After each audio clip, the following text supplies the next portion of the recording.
طيب هو هنا بقى بيبدأ دلوقتي يتكلم على الregular pressure. أنا دلوقتي أثناء ما أنا شغال باكون عارف إن في vapor pressure موجود معين جوّه الregenerator. هو حاجة كويسة بالنسبة لي إن أنا أزوّد الpressure والّا أقلل الpressure؟ هو المفروض إن أنا بيكون عندي pressure معين موجود جوّه الregenerator، ولكن لو أنا ابتديت إن أنا أقلل الpressure ده بيسهّل خروج الwater vapor من الجلايكول. عشان كده في بعض الأحيان زي ما إحنا قُلنا عشان نقدر نزوّد الconcentration بتاع الجلايكول، فأنا محتاج يا إمّا أزوّد درجة الحرارة ولكن في limit معيّن، بحيث إن أنا أكون محصور في الrange ده.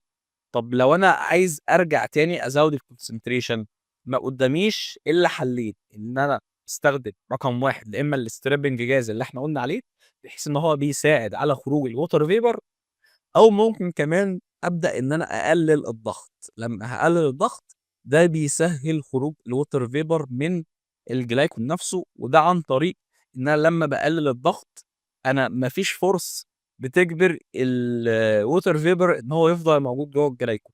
once إن أنا شِلت الforce ده أو الضغط ده بدأ إن هو يقل، فالwater vapor قادر إن هو يطلع من الجلايكول ويسيبه ويتبخر من الكولَم عندي. طب هو أنا هاعمل الموضوع ده إزاي؟ أنا هابدأ إن أنا هاعمل الموضوع ده عن طريق إن أنا باخلّي الwater vapor وهو طالع من السيستم عندي هو حُر في الخروج، ما اقفلش عليه.